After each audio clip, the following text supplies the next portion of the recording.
మొట్టమొదటిగా మన యేసుకి స్తోత్రం చెల్లిద్దామండి. Praise the lord. హల్లెలూయా, హల్లెలూయా.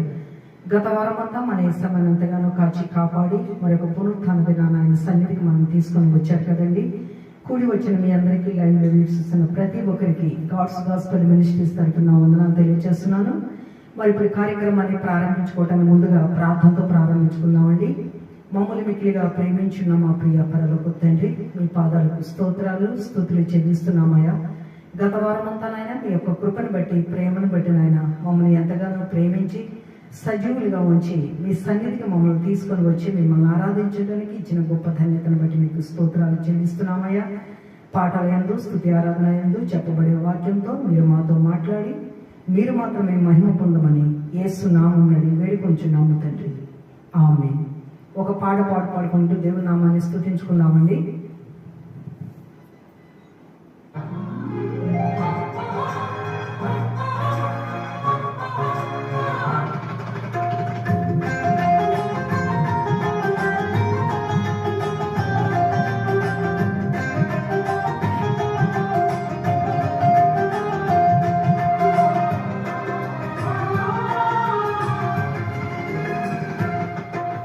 ప్రభువా కలువరి త్యాగము చూపి పరిపూర్ణతను నాలో సత్క్రియలు ప్రారంభించిన అల్పభూమిగవు ప్రభువా కలువరి త్యాగము చూపి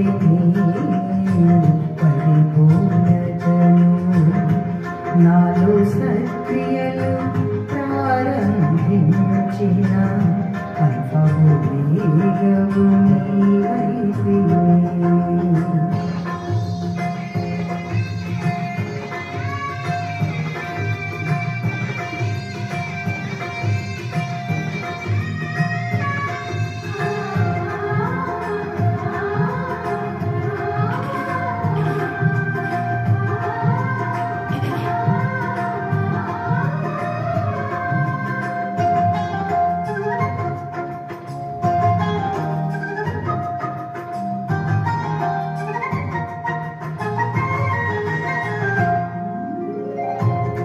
రక్షణయే ప్రాకారములని ప్రఖ్యాతియే నాకు రక్షణయే ప్రాకారములని ప్రఖ్యాతియే నాకు లోకములో నుండి నన్ను వేరు చేసినది నీ దయ సంకల్పమే. లోకములో నుండి నన్ను వేరు చేసినది నీ దయ సంకల్పమే. ప్రభువా కలువరి త్యాగము చూపే పరిపూర్ణతను నాలో సత్క్రియలు ప్రారంభించిన అల్పభూమిగవు నీవైతివే. ప్రభువా కలువరి త్యాగము చూపే పరిపూర్ణతను.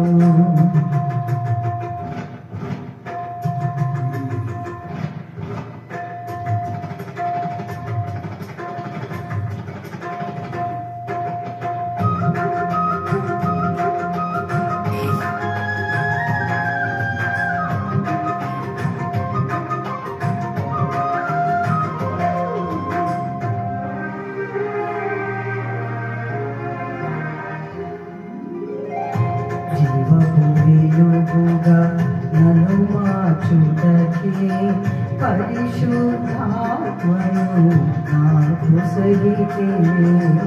జీవపురియుగా నన్ను మార్చుటకే పరిశుద్ధాత్మను నాకు సగితే.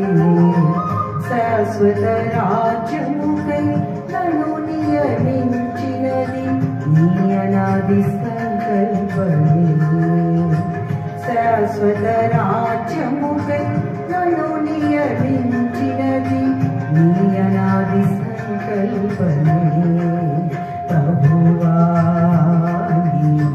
కలువరి త్యాగము చూపే పరిపూర్ణతను నాలో సక్రియలు ప్రారంభించిన అల్పవేగము నీవైతివే ప్రభువా కలువరి త్యాగము చూపే పరిపూర్ణతను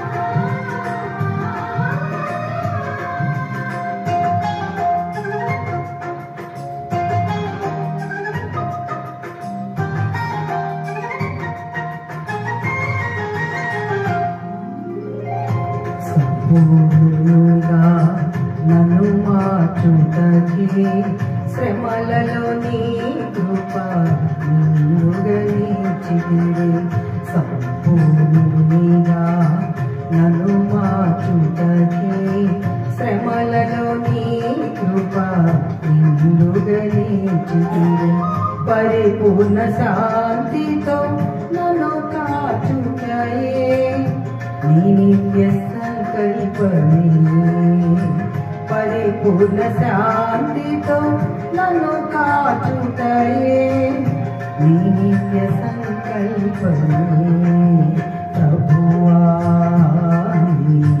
కలువరి త్యాగము చూపే పరిపూర్ణతను నాలో సక్రియలు ప్రారంభించిన అల్పవేగము నీవైతివే ప్రభువా కలువరి త్యాగము చూపే పరిపూర్ణతను నాలో సక్రియలు ప్రారంభించిన అల్పవేగము నీవైతివే. Praise the Lord. Hallelujah.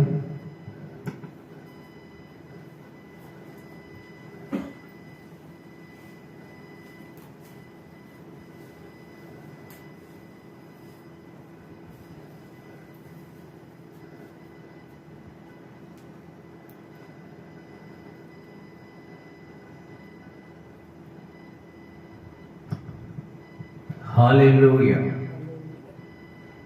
గతకాలమంతయు మనందరినీ కాపాడి రక్షించి ఆయన ఉచితమైన కృపను బట్టి ఈ ఉదయకాలమున దేవాతి దేవుని సన్నిధిలో సృష్టికర్త అయిన దేవుని ఆరాధించుటకు మనందరినీ నేటి ఉదయకాలమున సజీవులుగా ఉంచిన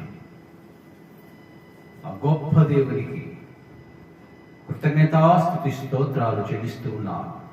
సమస్త మహిమ ఘనత ప్రభావం ఆ దేవునికి కలుగును గాక. ఆమేన్. దేవుని బిడ్డలారా, గత వారమంతయు దేవుడు మనల్ని కాపాడి రక్షించారు, ఆయన కృపలో భద్రపరిచారు. ఈ ఉదయకాలమున సజీవులుగా మనందరినీ ఆయన తన సన్నిధిలో నిలవబెట్టుకున్నారు. మనమందరం కలిసి ఆ దేవుణ్ణి ఆరాధించుటకు, ఆ దేవాతి దేవుని యొక్క మాటలు వాక్కులు మనకు అనుగ్రహించినటువంటి పరిశుద్ధ గ్రంథములో నుండి మనం ధ్యానం చేయుటకు, ఆ వాక్యము ద్వారా మన జీవితాలను మనం ఏ విధముగా నడుపుకొనవలెనో దేవుడు చెప్పిన విధానములు నడుపుకుంటకు ఆయన కృప చూపించాడు. కాబట్టి గత వారం అంతా మనం అనేకమైన పరిపాలనలో ఉంటూ మన యొక్క కార్యక్రమాల్లో చేసుకుంటూ ఉన్నప్పటికీ ఈ దినం మనము శ్రేష్టమైన దినముగా భావిస్తూ దేవుడు మనకు అనుగ్రహించినటువంటి ఈ దినములో మనం ఇంకనూ సజీవులుగా ఉండటం బట్టి ఆ దేవాతి దేవుని మనము కృతజ్ఞతాస్తులు చెల్లిస్తూ మన పట్ల, మన కుటుంబాల పట్ల, మన వారి పట్ల దేవుడు చేయబోతున్న మేలును బట్టి మన హృదయానుసారముగా దేవుణ్ణి ఆరాధించుకోవాలి. మనమందరి యొక్క ప్రధాన బాధ్యత అదే. మొదటిగా దేవుణ్ణి ఘనపరచాలి, మహిమపరచాలి, కీర్తించాలి. ఆయన నామాన్ని స్మరిస్తూ ఆ నామాన్ని మహిమపరచాలి. ఈ సమయంలో మనమందరం కలిసి దేవుణ్ణి ఆరాధించుకుందామండి. ఎవరు మౌనముగా ఉండవద్దు. మీకు తెలిసిన విధంగానే మీరు ప్రత్యక్షముగా దేవునితో సంబంధము కలిగి ఆత్మతో సత్యముగా యథార్థముగా మీ హృదయానుసారముగా వచ్చేటువంటి ఆ ప్రేరణను బట్టి ఆయనకు ఆ స్తుతి యాగం చెల్లిద్దామండి. స్తుతి ఆరాధనను సమర్పిద్దామండి. నాతో పాటు అందరూ కలిసి ఏకీభవించండి. పరిశుద్ధుడు పరిశుద్ధుడు పరిశుద్ధుడు పరిశుద్ధుడు పరిశుద్ధుడు, కోటాను కోట్ల దూతలతో నిత్యము స్తుతింపబడచ్చు, మహిమపరచబడచ్చు, ఆరాధింపబడుచున్న పరిశుద్ధుడమైన తండ్రి, మా సృష్టికర్త, మా రక్షక, మా విమోచక, మా ఆధారమా, మా సమస్తమా మీకు స్తోత్రాలు స్తోత్రాలు. అల్పులమైన మానవులనైనా మీరు ఇంతగా ప్రేమించారు. మానవ జాతిని రక్షించుట కొరకు మీ ప్రియ కుమారుని ఈ లోకములకు పంపించి, మీ ప్రియ కుమారుని ద్వారా మాకు పాప బంధకులను విమోచనను గ్రహించి రక్షించి సజీవులుగా లేపుటకు ఇష్టపడిన దేవా, మీకు స్తోత్రాలు ప్రభువా, మీకు స్తోత్రాలు ప్రభువా. ఇంత గొప్ప ప్రేమను మానవ జాతిపై మీరు ఉంచినందుకు ఎనలేని మీ యొక్క ప్రేమకు నాయన మేము బద్ధులమయ్యా. మీ ప్రేమను వివరించలేము తండ్రి. మేము ప్రతిగా ఏమి చేయలేము ప్రభువా. ఈ సమయంలోనైనా మేమందరం కలిసి మిమ్మల్ని ఆరాధిస్తుండగా మా ఆరాధనలు స్వీకరించండి.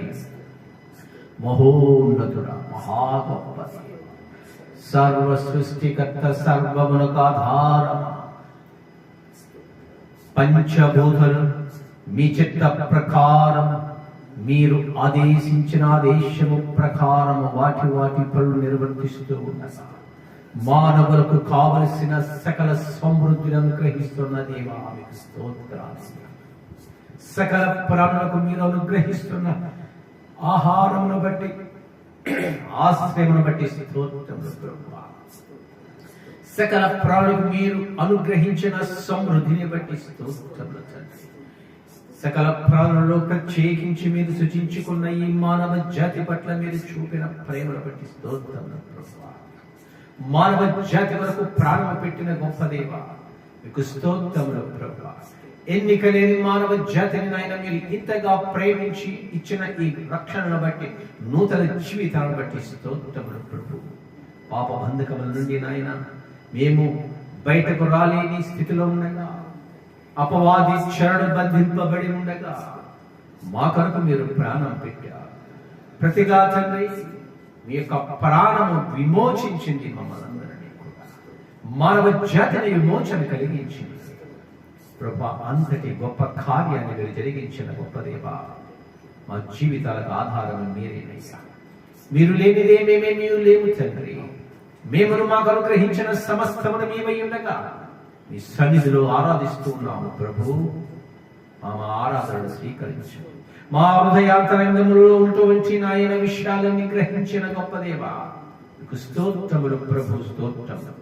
మీ కృప మెండుగా కుమ్మరించండి అయ్యా. ప్రతి ఒక్కరి పట్ల మీ కృప మెండుగా కుమ్మరించండి తండ్రి. మీరు అనుగ్రహించిన ఈ కృపను బట్టి మేము ఇంత కాలం జీవించగలుగుతున్నాం. మా జీవిత పర్యంతం వరకు కేవలం మీ ప్రేమ, మీ కృప, మీ కరుణ కటాక్షమును మా అందరి పట్ల ఉంచారు. భూమిపై నివసిస్తున్న ప్రతి మానవుడి పట్ల మీరు ఉంచిన ఈ కృపను బట్టి మా జీవితాలు ఈ భూలోకములు కొనసాగుతున్నవి తండ్రి. అందులో బట్టి మీకు స్తోత్రాలు స్తోత్రాలు ప్రభా. మీకే స్తోత్రములు ప్రభా. దేవుని బిడ్డలారా, మన జీవితము అంతలో కనబడి, కొంతసేపే కనబడంతలో మాయమైపోయే జీవితాలు, ఏ క్షణం ఏమి జరుగుతున్నదో తెలియని జీవితాలు, ఏమాత్రం మనము ఏమి చేయని సాహ్యమైన జీవితాన్ని కలిగి ఉన్నా, ఆయనను దేవుని కృపను బట్టి సజీవులుగా ఉన్న మనం, కేవలము సజీవులుగా ఉంచిన దేవుణ్ణి మనం ఆరాధిస్తూ ఉన్నాం. మనము జ్ఞాపకం చేసుకుందాం. మన కుటుంబాలను జ్ఞాపకం చేసుకుందాం. మన బంధువులను, మన సమాజమును, మన దేశాలు, ఈ దేశంలో ఉన్న ఈ భూమిపై ఉన్న సకల మానవులు మనము జ్ఞాపకము చేసుకుందాం. ఎవరికి లేని భాగ్యం, ఎవరికి లేని ఆదరణ, ఎవరికి లేని ప్రేమ, ఎవరికి లేని కృప కేవలం ఆ దేవాది దేవుణ్ణి విశ్వసించి స్మరిస్తూ నిత్యం ఆరాధిస్తున్న వారి పట్ల ప్రత్యేకమైన కృపను కలిగి ఉన్న ఆ దేవుని సన్నిధిలో మనమందరం ఉన్నాం. ఒకప్పుడు నాకు ఈ భాగ్యం లేకపోయినప్పటికీ, ఒకప్పుడు నీకు ఈ భాగ్యం లేకపోయినప్పటికీ, దేవుడికి దూరముగా మనము పనికిరాని వారి జీవితాలు కలిగి ఉన్నప్పటికీ, దేవుని ఉచితమైన ప్రేమను బట్టి ఈ సమయంలో, ఈ క్షణంలో మనమందరము దేవుని సన్నిధిలో ఉండట దేవుని ఉచితమైన కృప. ఆయన మనకు అనుగ్రహించిన ఈ రక్షణ వాక్యాన్ని బట్టి ఆయన స్తుతి స్తోత్రములు చెల్లిస్తూ, ఆయన మన పట్ల చూపని ఈ కృపను బట్టి ఆయన మహిమ ఘనత ప్రభావములు చెల్లిస్తూ, సమస్త సృష్టికి కారణభూతుడు, సమస్త ప్రాణులకు కారణభూతుడైన దేవాతి దేవుని మనమందరం మన కంఠములు ఎత్తి కోటి కంఠాలుగా దేవుడిని స్తుతిద్దామండి. అందరూ నాతో కలిసి ఏకీభవించి ఈ పాట పాడుకుందాం. అందరికి వచ్చిన పాట చప్పట్లు కొడుతూ దేవుడిని మహిమ పడుతామండి.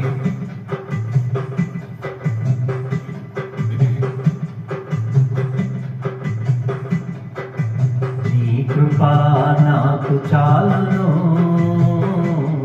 నీ కృప లేనిది నీ బ్రతుకలేను. నీ కృపా నాకు చాలును, నీ కృప లేనిది నీ బ్రతుకలేను. నీ కృప లేనిది నీ బ్రతుకలేను. నీ కృపా నాకు చాలును, నీ కృప లేనిది నీ బ్రతుకలేను. నీ కృప లేనిది నీ బ్రతుకలేను. జనరాశులన్నీ ఏకరాశిగా నిలిచిపోయేనే నీ జనుల ఎదుట. జలరాశులన్నీ ఏకరాశిగా నిలిచిపోయినే నీ జనుల ఎదుట. అవి భూకంపాలే అయినా, పెను తుఫానులే అయినా, అవి భూకంపాలే అయినా, పెను తుఫానులే అయినా, నీ కృపయే శాసించునా, అవి అనగిపోవునా. నీ కృపయే శాసించునా, అవి అనగిపోవునా. అందరం నీ కృపా నాకు చాలును, నీ కృప లేనిది నీ బ్రతుకలేను. నీ కృపా నాకు చాలును, నీ కృప లేనిది. జగదుత్పత్తికి ముందుగానే ఏర్పరచుకొని నన్ను పిలచితివా. అందరూ జగదుత్పత్తికి ముందుగానే ఏర్పరచుకొని నన్ను పిలచితివా. నీ పిలుపే స్థిరపరచనే, నీ కృపయే బలపరచనే. నీ పిలుపే స్థిరపరచనే, నీ కృపయే బలపరచనే. నీ కృపయే పరిచర్యను మాకు అనుగ్రహించెను. నీ కృపయే పరిచర్యను మాకు అనుగ్రహించెను. నీ కృపా నాకు చాలును, నీ కృప లేనిది నీ బ్రతుకలేను. నీ కృపా నాకు చాలును, నీ కృప లేనిది నీ బ్రతుకలేను. నీ కృపా నాకు చాలును,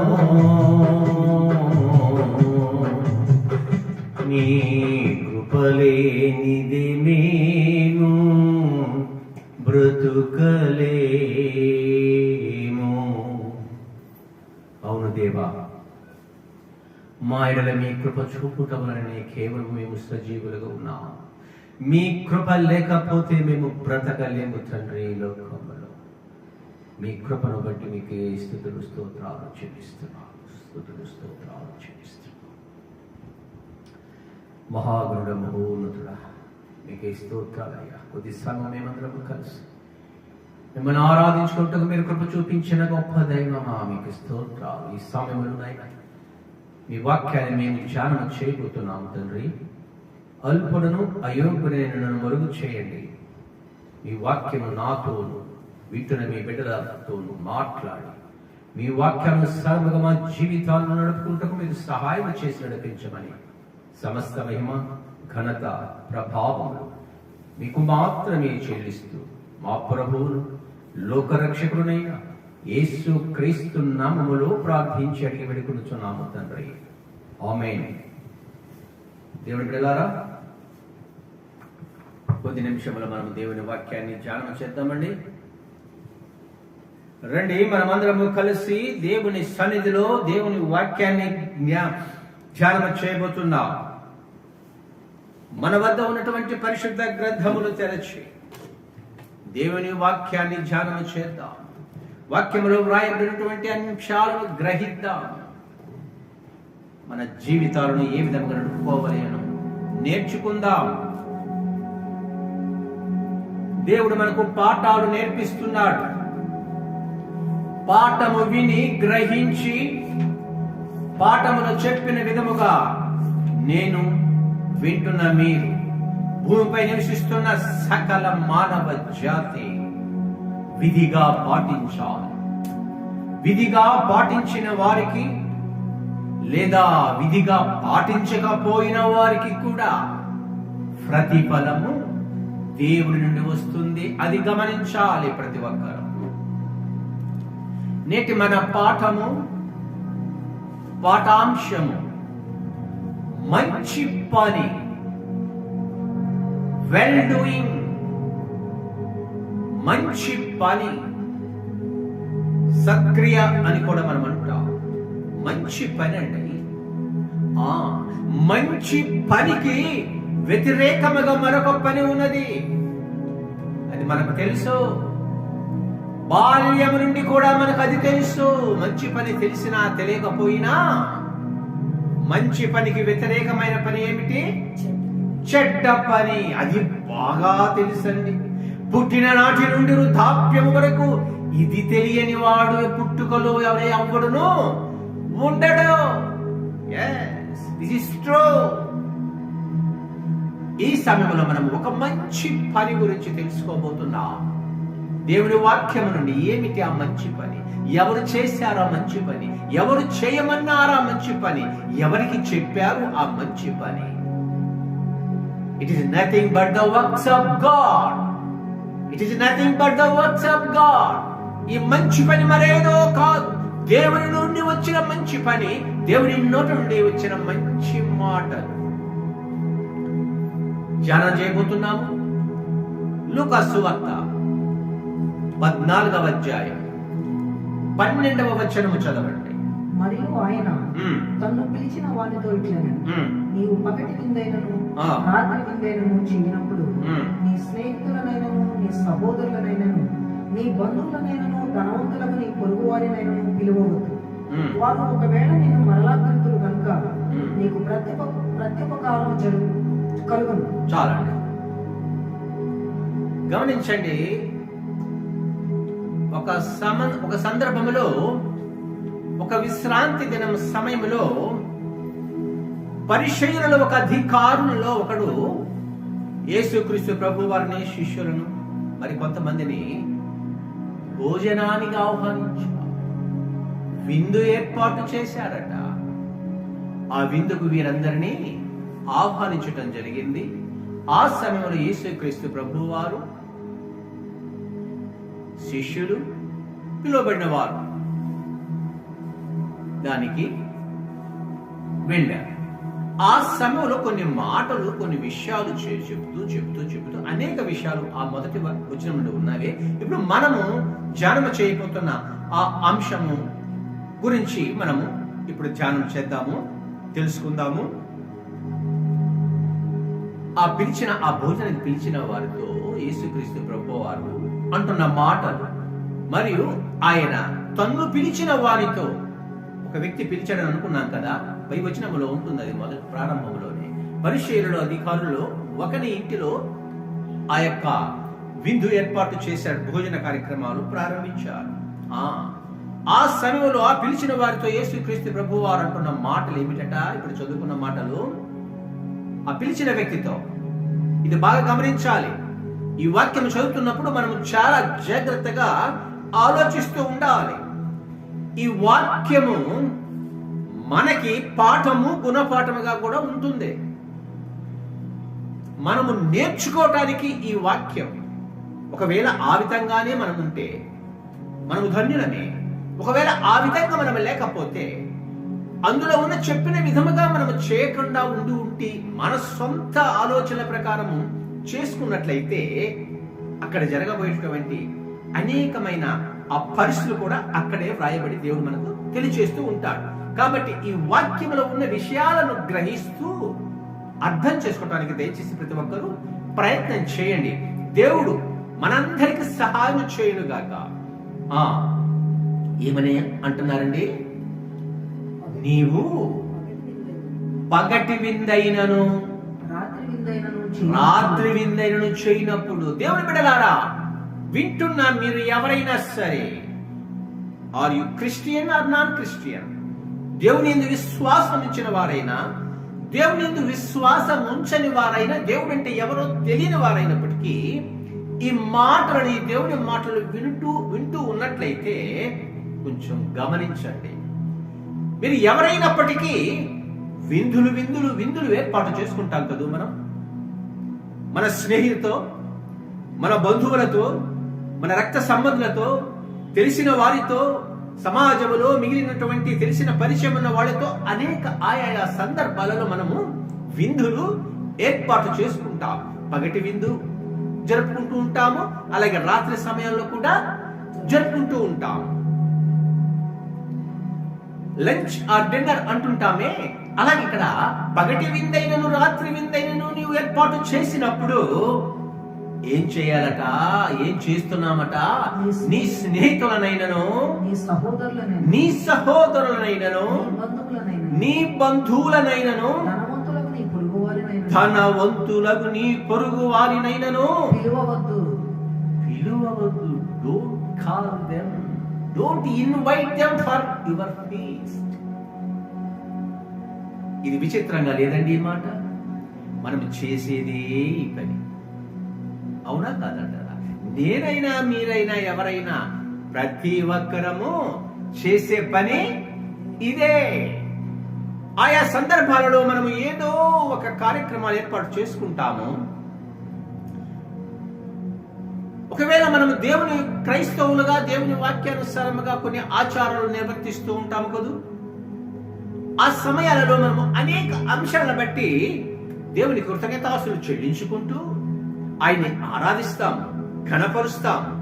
ఆయన ఆయా వ్యక్తుల బట్టి, ఆ కుటుంబాల మధ్య, ఆ యొక్క వారి మధ్య చేసిన కార్యాలను వ్యక్తపరుస్తూ ఆయనకు స్తుతులు చెల్లిస్తూ ఆరాధించి, ఆయన వాక్యము విని, సేవకులు బోధించగా వాక్యము విని, అటు తరువాత ఏర్పాటు చేసుకునేది విందు కార్యక్రమం. సాధారణంగా జరిగేది. ఎవరైనా అనేక సమయాలలో వారి వారి యొక్క సందర్భాలను బట్టి, అకేషన్స్ అంటాము, certain occasions they arrange this type of feasts. డిన్నర్కి పిలవటం, అలాగే టీ కాఫీ తాగుతారండి అని పిలవటం, అట్లా కొంత మర్యాద కార్యక్రమాలు జరుగుతూ ఉంటారు. ముఖ్యంగా ఇక్కడ మనము వాక్యం నేర్చుకుంటున్నది విందుల గురించి. మనము చేస్తున్నది ఏమిటట? ఈ భూలోకంలో ఉన్న మానవ జాతి అంతా చేస్తున్నది ఏమిటట? ఈ స్నేహితులను పిలుస్తున్నాము, మనం మన సహోదరులను పిలుస్తున్నాము, మన బంధువులను పిలుస్తున్నాము, మరి ముఖ్యంగా ప్రఖ్యాతి కలిగిన విఐపీలను పిలుస్తున్నాం, ధనవంతులను పిలుస్తున్నాం, గొప్ప వారిని పిలుస్తున్నాం, తెలిసిన పేరు ప్రఖ్యాతులున్న వారిని పిలుస్తున్నాం, మన పొరుగు వారిని కూడా పిలుస్తున్నాం, తెలిసిన వారందరినీ పిలుస్తున్నామండి. వీరందరినీ గమనించినట్లయితే వీరంతా కూడా ఒక ప్రత్యేకమైన వ్యక్తులుగా కనిపిస్తున్నారు. ఒకరు స్నేహితులు, మన స్నేహితులు మనలాగే ఉంటారు, మన స్థాయి ఉంటారు, మనకంటే ఎక్కువగా కూడా ఉండవచ్చు, లేదా సమాన స్థాయిలో ఉండవచ్చు. మన స్నేహితులు మనతో పాటు సమూజ్జీలుగా ఉంటారు. మన ధనవంతులమైన వారైతే మన స్నేహితులు కూడా ధనవంతులుగానే ఉంటారు. మనం గొప్పవారమైతే మన వారు కూడా, మన స్నేహితులు కూడా, మన బంధువులు కూడా, మన సహోదరులు కూడా ఎలాంటి స్థితిలో ఉంటారు? గొప్ప స్థితిలోనే ఉంటారు. మనము ధనవంతులమైతే మనము విందులకు పిలిచేవారు కూడా గొప్ప ధనవంతులుగానే ఉంటారు. మన పొరుగువారు కూడా, మన స్థాయిని బట్టి మనం పిలిచేవారు కూడా, మన పొరుగువారు కూడా ఎలాంటి స్థితిలో ఉంటారు? ఒక ఉన్నతమైన స్థితిలో ఉంటారు. All people who are invited are well settled people, well settled families, rich people. ధనవంతులైన వారు, గొప్పవారు, స్థాయి ఉన్నవారు కదా. ఇక్కడ యేసుక్రీస్తు ప్రభువారు ఏమంటున్నారు? వీరిని పిలవవద్దు. Don't invite them, these people. You should not invite these people. విచిత్రంగా లేదండి? ఎవరు నమ్ముతారు ఈ మాట? ఎవరు అంగీకరిస్తారు ఈ మాట?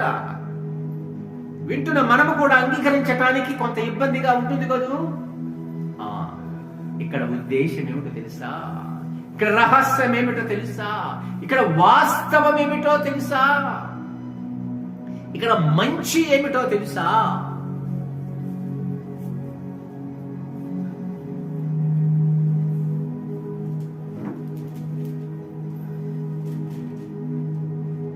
గమనించండి,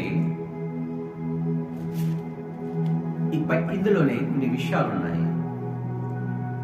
పిలిచిన వారందరూ విందుకొచ్చారు, అందరూ గొప్ప వాళ్ళే. అయితే నీవు ఎందుకు వద్దంటున్నారో, ఎందుకు ఈ విషయాలు చెబుతున్నారో అనే విషయంలోనే ఇక్కడే చివరి లైన్లోనే పిలవవద్దు అని అన్న తర్వాత, వారు ఒకవేళ నిన్ను మరలా పిలుతురు కనుక నీకు ప్రత్యుపకారము కలుగుతుందండి. గమనించారా? ఇక్కడ పిలిచేది విందు, ఒక ప్రత్యేకమైనటువంటి విందు. అది అందరికీ ఇవ్వటానికి ఇష్టపడి పిలుస్తున్నారు వీళ్ళు. వచ్చిన వారంతా గొప్పవాళ్ళు. ఇప్పుడు వచ్చిన వారు, నేను మిమ్మల్ని విందుకు పిలిచినప్పుడు మీరు విందు చేసినప్పుడు నన్ను కూడా పిలుస్తారు. నేను మీకు మంచి ఆహార పదార్థాలు, రకరకాల ఆహార పదార్థాలు వండించి మీకు వడ్డించిన నన్ను మీరు విందు చేసుకుని పిలిచినప్పుడు, చేసుకుని నన్ను పిలిచినప్పుడు మీరు నాకు పెట్టేది ఏమిటి? మంచి రుచికరమైన ఆహార పదార్థాలు. మనం పలానా ఫంక్షన్కి వెళ్ళాము, చక్కటి భోజనం ఏర్పాటు చేశారు, ఇప్పుడు మనం చేసుకుంటున్నాము, ఇప్పుడు వారిని కూడా మనం పిలుస్తున్నాం. మనము వారి కంటే ఇంకా ఎక్కువ రుచి కలిగినటువంటి so many varieties. We wish to arrange so many varieties than the people who gave us the feast. మనకు విందు ఇచ్చేటువంటి వారు పెట్టిన ఆహార పదార్థాల కంటే మనము ఏర్పాటు చేసుకొని మనము పిలిచిన అందరినీ కూడా వారి కంటే ఎక్కువగా మనము మంచి మంచి పదార్థాలు పెట్టి వాళ్ళని సంతోషపరుద్దాము అని అనుకుని చేస్తూ ఉంటాం కదా. సహజం అది, అందులో ఏమాత్రం తప్పు లేదు. కానీ ఇక్కడ ఎవరికి ఏం ఉపయోగం? గమనించవలసింది ఏమిటి? ఎవరికి ఏమి ఉపయోగం? మీ ఇంటికి నేను వస్తే మీరు మంచి పదార్థాలు పెట్టారు, మా ఇంటికి మీరు వస్తే మంచి పదార్థాలు పెడతారు, సరిపోయింది, సమానం, బాకీ లేదు. చూసారా అర్థం? చూసారా మీరు? సమమైన వారు, సమస్థాయిలో ఉన్నవారు చేసుకునేటువంటి ఈ యొక్క విందు కార్యక్రమాలకు ఎవరిని పిలవాలి అనే దాని గురించి ఒక ప్రత్యేకముగా ఆయన చెప్పడం. ఇది విచిత్రంగా ఉంటుంది లోకానికి. ఎందుకు ఈయన ఇలాగ చెప్తున్నారు యేసుక్రీస్తు ప్రభువు వారు అని అనుకున్నట్లయితే గమనించండి. ఇక్కడ తర్వాత 13వ వచనంలో, అయితే నీవు విందు చేయనప్పుడు పేదలను, అంగహీనులను, కుంటివాళ్లను, గుడ్డివాళ్లను పిలువు. నీకు ప్రత్యుపకారము చేయుటకు వారికి ఏమీ లేదు కనుక నీవు దరిద్రవద్దు. నీతిమంతుల పునరుత్థానమందు నీవు ప్రత్యుపకారము పొందుదు అని చెప్పాను. గమనించారా? రహస్యమంతా ఇక్కడ ఉందండి, మర్మమంతా ఇక్కడ ఉందండి. నేనైనా మీరైనా ఎవరైనా చేయాలనుకుంటే ఈ విధంగా చేయాలి. పైన భాగం 12వ వచనంలో చేసింది మన ఉద్దేశాల ప్రకారము, మన ఇష్ట ప్రకారం మనం చేసుకున్నాం. కానీ మన ఇష్ట ప్రకారం మనం చేసుకున్నటువంటి ఈ విధానము సరైనది కాదు. ఎందుకంటే నీవు వారికి విందు ఏర్పాటు చేసావు, వారు నీకు ఎందుకు ఏర్పాటు చేశారు. కాబట్టి దీనివల్ల ఇరువురికి వచ్చే ప్రత్యుపకారం ఏమి కూడా లేదు, నథింగ్. అంతే. ఏమి ప్రయోజనము? ప్రయోజనం ఏదో ఉండాలి కదా. మనం ఒక పని చేశామంటే దానివల్ల ఇతరులకు, అనేకులకు ప్రయోజనం ఉండాలి. ఇప్పుడు మనం పిలిచింది ఎవరినండి? గొప్ప గొప్ప వాళ్ళని పిలిచాం కదా, స్థాయి గల వాళ్ళని పిలిచాం కదా. వాళ్ళు ఏమన్నా కూటికి లేని వాళ్ళ, పస్తులు ఉన్న వాళ్ళ, భోజనం లేక బాధపడే వాళ్ళ, తిండి లేక ఇబ్బంది పడేవాళ్ళు, అవునా కాదా? తిండి లేక కాదు, బాగా ఉన్న వాళ్ళే, అన్ని స్థాయిలో ఉన్న వాళ్ళే, ఏమి వాంటింగ్స్ లేవు. నేనే పెడితే వాడు తినాలా, వాళ్లే పెడితే మనం తినాలా, అలాంటి ఏమీ లేవు వాళ్ళకి. ఎవరి మీద ఆధారపడాల్సిన అవసరం కూడా లేదు. ఒకరి మీద ఒకరు ఆధారపడాల్సిన అవసరం లేదండి. నువ్వు కేజీ వడ్డిస్తే నేను కేజీన్నర వడ్డిచ్చేస్తాయి. అటువంటి వాళ్ళ మధ్య జరుగుతున్న విందు కార్యక్రమాలు ఏమి ప్రయోజనం, ఎవరికి ప్రయోజనం అని దేవుడు చెప్తున్నారు. ఇప్పుడు నీవైనా, నేవైనా, ఎవరైనా సరే ప్రయోజనకరంగా ఉండాలట. ఆ ప్రయోజనకరము మన ఇష్టం ప్రకారము కాదట, దేవుని చిత్త ప్రకారమయ్యి ఉండాలట. ఆయన ఒక మంచి పని చేయమంటున్నారు.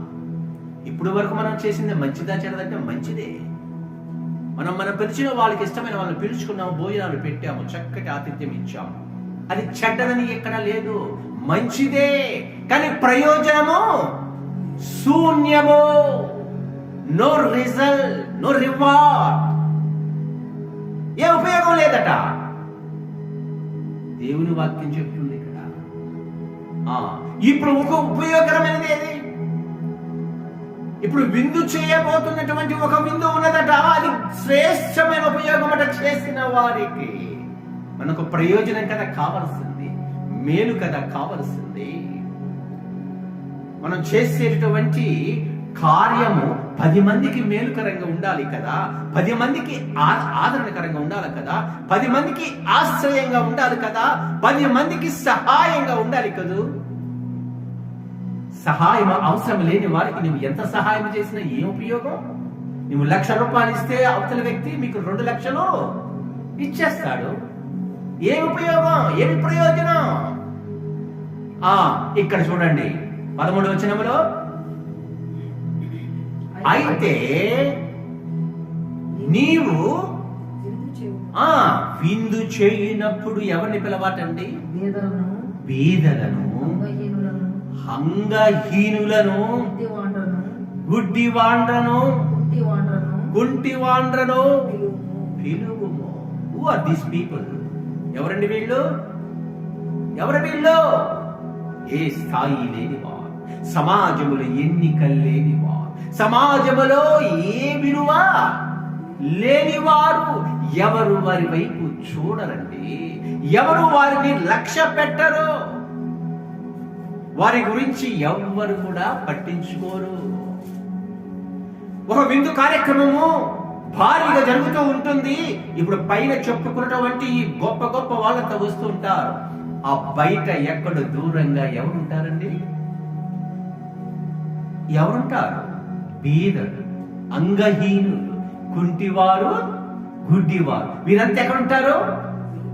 ఆ జరిగే విందు కార్యక్రమానికి వెలుపల దూరంగా ఎక్కడో ఉంటారు, దగ్గరికి కూడా రానివ్వరు కదా. ఎందుకంటే ప్రెస్టీజ్,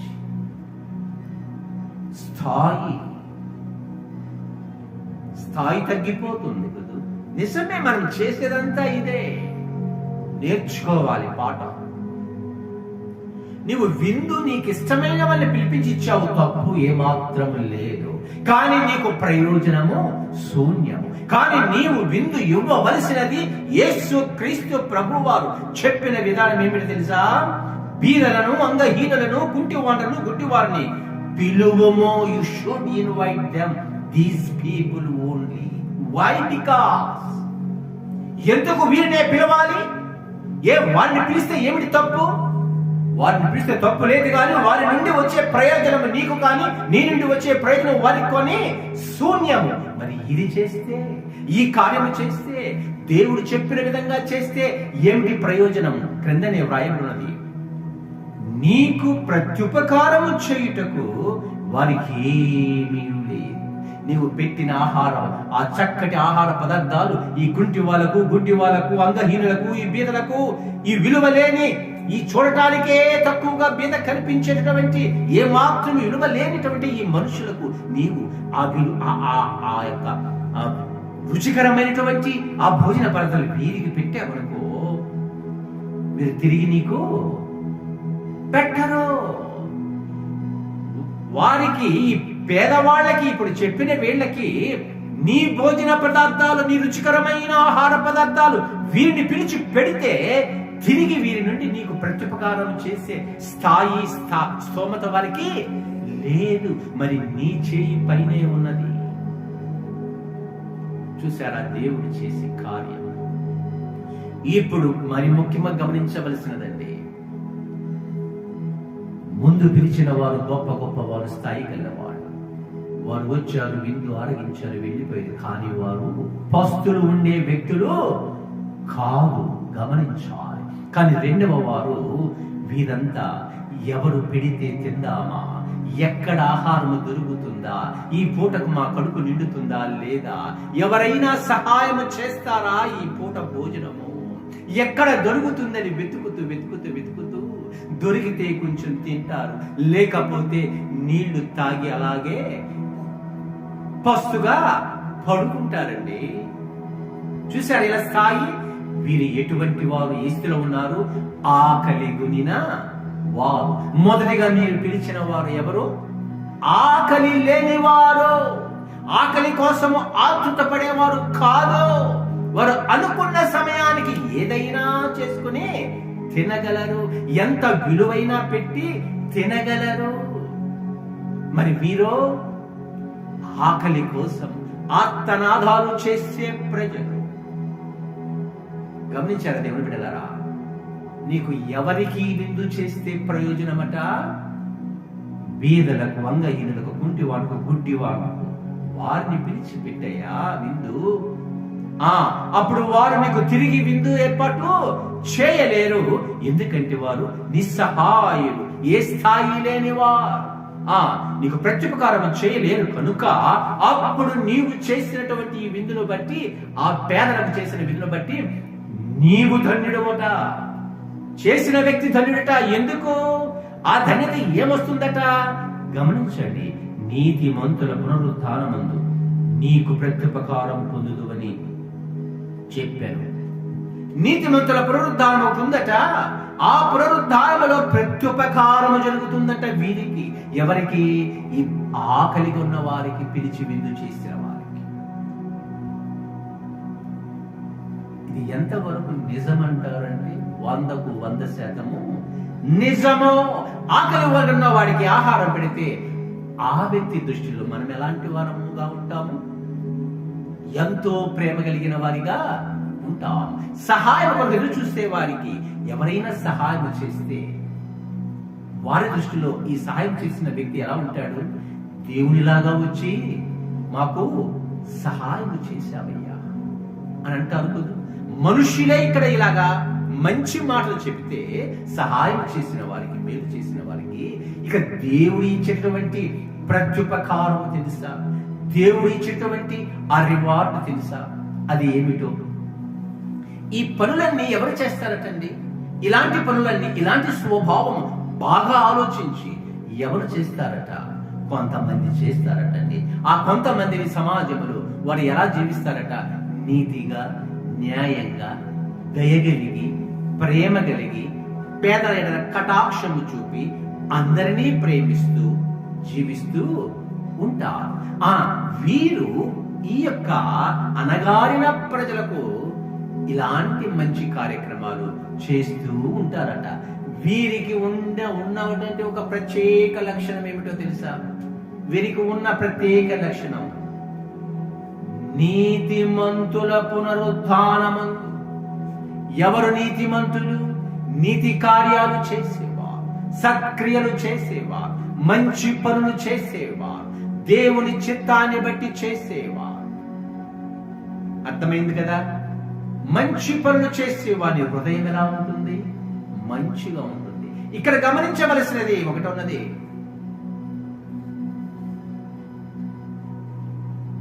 వ్యక్తులు కొందరు మంచి పనులే చేస్తారు. ఇలాగే పేదవాళ్ళకి అనేకమైనటువంటి సహాయ సహకారాలు చేస్తారు. అంతవరకు బాగానే ఉంటుంది. కానీ కొన్ని సందర్భాల్లో వారి హృదయము మరో రకంగా ఉంటుంది. కొన్ని సమయాలలో మంచిగా ఉంటుంది, కొన్ని సమయాలలో మంచికి వ్యతిరేకంగా ఉంటుంది. ఆ దుష్ట లక్షణము చొరబడకుండా చూసుకోవాలి మనం ప్రతి ఒక్కరం. నువ్వు నీతిమంతుడువా? నువ్వు ఎప్పుడూ బ్రతికినంత కాలం నీతిమంతుడుగానే బ్రతకాలి. ఇటువంటి వాళ్ళను ఈ లక్షణాలు ఎక్కడి నుండి వచ్చాయి? ఈ లక్షణాలు ఇటువంటి పరిస్థితుల్లో ఎవరు చెప్పారు? ఈ విధమైనటువంటి పరిస్థితుల గుండా జీవించాలని అనే మాటలు చూసినప్పుడు రోమీయులకు రాసిన పత్రిక 2వ అధ్యాయము 7వ వచనములో ఒక మాట ఉన్నది చూడండి. సత్క్రియను ఓపికగా చేయించు, మహిమను, ఘనతను, అక్షయతను వెతుకు వారికి నిత్య జీవమునిచ్చు. చూసారా?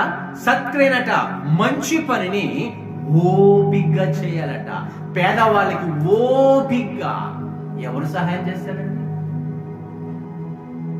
శ్రమపడి ఎవరు సహాయం చేస్తారండి? ఏమీ లేని వాడిని ఎవరు పిలిచి ప్రత్యేకించి భోజనాలు పెడతారండి? ఇక్కడ దేవుడు చెప్తున్న మాటలు ఏమిటి తెలుసా? సత్క్రియను, మంచి క్రియను, నీతి క్రియను ఓపికగా చేయాలటండి. ఓపికగా చేస్తే నీకు వచ్చే, నాకు వచ్చే, చేసే ప్రతి ఒక్కరికి వచ్చే ప్రత్యుపకారము, మనము ప్రత్యుపకారము లాభమా అపేక్షించి కాదు ఈ పనులు చేసేది. నీతివంతమైనటువంటి మనస్హృదయము కలిగి చేసే పనులు. ఈ నీతివంతమైన మనస్హృదయము ఎవరి లక్షణాలు? దేవుని లక్షణాలు. నీతి దేవుడు, న్యాయం దేవుడు, సత్యము దేవుడు, యథార్థత దేవుని నుండి వచ్చినటువంటి లక్షణాలు. ప్రేమ, కనికరం, దయ, సాత్వికం, విధేయత ఎవరి నుండి వచ్చిన లక్షణాలు? దేవుని నుండి వచ్చిన గుణగణాలు. ఇప్పుడు దేవుని యందు విశ్వాసం ఎవరైతే ఉంచుతారో, దేవుని ఎవరైతే ప్రేమిస్తారో, దేవుని యందు ఎవరైతే భయభక్తులు కలిగి ఉంటారో, దేవుని ఎడల, దేవుని వాక్యముల, దేవుని ఆజ్ఞల ఎవరు విధేయత కలిగి వాక్యానుసారముగా, ఆజ్ఞానుసారముగా జీవిస్తారో వారు ఎవరు? నీతి మంతులు. వారు దేవుని మాటలకు లోబడతారు. ఈ లోకములు సమాజం పట్ల దేవుడు చెప్పిన విధముగా చేస్తారు. ఇప్పుడు సత్క్రియ చేసే వారికి దేవుడు ఏం చెప్తున్నాడండి? మహిమను, ఘనతను, అక్షతను వెదకువారి. ఈ సత్క్రియను చేసినంత తర్వాత ఈ మహిమ ఘనత అక్షయతను వెతకు వారికి నిత్య జీవమును నిచ్చును. ఇవి ఎక్కడ సంబంధమైనవి? ఈ లోక సంబంధమైనవి కావు. సత్క్రియ అయితే ఈ లోకములో అందరికీ చేయాలి, మరి ముఖ్యంగా ఈ దినులకు చేయాలి. మహిమను వెతకాలట, ఘనతను వెతకాలట, అక్షయతను వెతకాలట. ఆ మహిమ, ఆ ఘనత, ఆ అక్షయత వెతకటానికి ఎవరి దగ్గర ఉంటుందని? ఎవరి దగ్గర ఉంటుందండి? అది దేవుని దగ్గర ఉంటది. అంటే ఇవి వెతుకుతున్నావు అంటే నువ్వు ఎవరిని వెతుకుతున్నట్టు లెక్క? దేవుని వెతుకుతున్నట్టు లెక్క. దేవుణ్ణే ఎందుకు వెతకాలి? ఆయన నీతిమంతులకు ఏమిస్తారన్నారండి? పునరుద్ధానములో, ఆయన పునరుద్ధానములో మనము చదివిన మాటలు, నీతిమంతుల పునరుద్ధానమందు నీవు ప్రత్యుపకారము పొందుతూ ఎవరిస్తారు? ఈ నీతిమంతులు అనుకుంటే పునరుద్ధానం ఉన్నదట. ఆ పునరుద్ధానములో ఒకరు ఇస్తారట. ఈ పునరుద్ధానములో ఈ నీతిమంతులకి నేను చనిపోయినా, మీరు చనిపోయినా, ఎవరు చనిపోయినా ఒక పునరుద్ధానం అనేది తిరిగి లేస్తారు వాళ్ళు. ఆ లేచిన తరువాత వారికి ఏం జరుగుతుందట? ప్రత్యుపకారము జరుగుతుందా? ఈ లోకములో మనము చేసిన ప్రతి పనిని బట్టి, ప్రతి క్రియను బట్టి ఒక ప్రతిఫలము ఉంటుంది. మంచి క్రియలైతే మంచి, చెడైతే చెడు. వాటి స్థితిగతులను బట్టి అవి జరుగుతూ ఉంటాయి. గమనించండి. ఇప్పుడు ఇక్కడ సత్క్రియ చేసిన వాళ్ళకి, నీతిమంతులకి పునరుద్ధానమందు నీవు ప్రత్యుపకారము పొందుతావట. ప్రత్యుపకారము ఏమిటది? ఇక్కడ మనము చదివింది ఈ 2వ అధ్యాయము 7వ వచనములో, సత్క్రియను ఓపికగా చేయుము, మహిమను ఘనతను అక్షయతను వెతకు వారికి నిత్య జీవము నిచ్చును. అంటే దేవుని వెతకి ఈ కార్యక్రమాలన్నీ చేస్తే నిత్య జీవము. పునరుద్ధానములో జరిగే ప్రత్యుపకారం ఏమిటి? ప్రతి ఒక్కరికి నిత్య జీవము, యుగ యుగములు దేవునిలో జీవించటము. ఆ జీవితము దేవుడు ఇస్తారట ఈ లోకములో ఈ చేసిన విధానాన్ని బట్టి. యోహాను సువార్త 6వ అధ్యాయంలో కొన్ని వాక్యాలు మనము చదివి ధ్యానిద్దామండి. యోహాను సువార్త 6వ అధ్యాయము 28వ వచనములో, వారు మేము దేవుని క్రియలు జరిగించుటకు ఏమి చేయవలనని ఆయన అడుగగా, అక్కడ అనేక మంది సమూహములు ఉంటే వారితో కొన్ని విషయాలు యేసుక్రీస్తు ప్రభు వారు మాట్లాడుతూ కొన్ని విషయాల గురించి చర్చించారు. ఆ చెప్పిన తరువాత అక్కడ ఉన్న జన సమూహములు యేసుక్రీస్తు ప్రభు వారితో మాట్లాడుతున్న మాటలు, మేము దేవుని క్రియలు జరిగించుటకు, దేవుని క్రియలు జరిగించాలి మీరు అన్న సందర్భములో, మేము దేవుని క్రియలు జరిగించుటకు ఏమి చేయవలని అడుగగా ఆయన పంపిన వాని యందు మీరు విశ్వాసం ఉంచుటయే దేవుని క్రియ అని వారితో చెప్పారు. గమనించండి. ఏ దేవుడైతే ఈ లోకానికి, ఏ దేవుడైతే మానవ జాతికి పాప బంధకంలోని ఈ మానవ జాతిని పాపము నుండి విమోచించి రక్షించి నిత్య జీవాన్ని ఇవ్వాలని సంకల్పించాడో, ఆ సృష్టికర్త అయిన దేవుడు తన కుమారుని ఈ లోకానికి పంపించాడు. ఆ దేవుని కుమారుడు ఈ లోకములో ఆయన చెప్పవలసిన మాటలు చెప్పాడు. నీతి, న్యాయము, యథార్థత, సత్యము, జీవము అనే అంశాల మీద మానవులకు బోధించాడు. నానా రోగాలను బాగు చేశాడు, దెయ్యమును వెళ్ళగొట్టాడు, ఎవరి ఏ ఇబ్బందిలో ఉన్న వారికి సహాయం చేశాడు. నిత్య జీవం ఏ విధంగా వస్తుందో విశదంగా వారికి నేర్పించాడు. నేనే జీవాహారము, నేనే మార్గము, నేనే సత్యము, నేనే జీవాహారం అన్నాడు. ఇప్పుడు ఆ యేసుక్రీస్తు ప్రభువు నందు ఎవరైతే విశ్వాసం ఉంచుతారో వారు నీతిమంతులుగా తీర్చబడతారు, పాప విమోచన కలుగుతుంది, రక్షింపబడతారు. దేవుని పరిశుద్ధ రక్తము ద్వారా ఆ వ్యక్తులకు పాపము పంకిలము నుండి వారు విమోచించబడి వారి పాపాలన్నీ పవిత్రపరచబడి, పాపాలన్నీ పోతాయి. ఆ వ్యక్తులు పరచబడతారు. ఆ పవిత్రపరచబడిన యేసుక్రీస్తు రక్తము వలన పవిత్రపరచబడిన ప్రతి ఒక్కరు కూడా ఇప్పుడు నీతిమంతులుగా తీర్చబడతారు. నీతిమంతులుగా తీర్చబడిన ప్రతి ఒక్కరు కూడా ఈ లోకములు, ఈ సమాజములో దేవుని ప్రేమ, కరుణ, దయ, జాలి, సాత్వికము, విధేయత ఇవన్నీ కలిగి ఆకలి కొనిన వారికి సహాయము చేస్తాను. ప్రత్యుపకారం ఏమిటో తెలుసా? నిత్య జీవం ఏమిటో తెలుసా? చివరిగా మత్తయి సువార్త. ఈ లోకానుసారముగా చేసే వాళ్ళు చాలా మంది ఉన్నారు. అందరూ చేస్తున్నారు సత్కార్యాలు, అందరూ చేస్తున్నారు మంచి పనులు, అందరూ మంచి వాళ్ళుగా ఈ లోకములో పిలువబడుతున్నారు.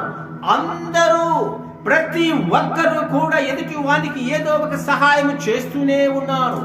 కానీ పైకి కనిపించేదంతా మంచి కాదు. ఆ మంచిని వేరు చేసి యథార్థమైన మంచి ఏదో, స్వార్థపూరితమైన మంచి ఏదో దేవుని మాత్రమే తెలుసు. అటువంటి విషయాలలో ఇలాంటి మంచి కార్యక్రమం చేసిన వాళ్ళందరి విషయంలో చనిపోయిన తరువాత ఆ జరిగిన కార్యక్రమం ఏమిటో తెలుసు సందర్భము మనకందరికి బాగా తెలుసు. 25వ వచనంలో నేను అక్కడ చదువుతాను. అందరూ చనిపోయారండి, అందరూ పైకి వెళ్ళారండి. అందరూ పైకి వెళ్ళిన తర్వాత 2 గ్రూపులుగా చేశారు. కుడివైపు ఒకరు, ఎడమవైపు ఒకరుగా చూసి, కుడివైపున ఉన్నటువంటి చనిపోయిన ఆత్మలను, పునరుద్ధానమైన ఆత్మలను దేవుడు ఏమని పిలుస్తున్నాడు? 25వ అధ్యాయము 34వ వచనములో, 25:34. అప్పుడు రాజు తన కుడివైపున ఉన్న వారిని చూచి, నా తండ్రి చేత ఆశీర్వదింపబడిన వారులారా రండి, లోకము పుట్టినది మొదలుకొని మీ కొరకు సిద్ధపరచబడిన రాజ్యమును స్వతంత్రించుకొనుడి.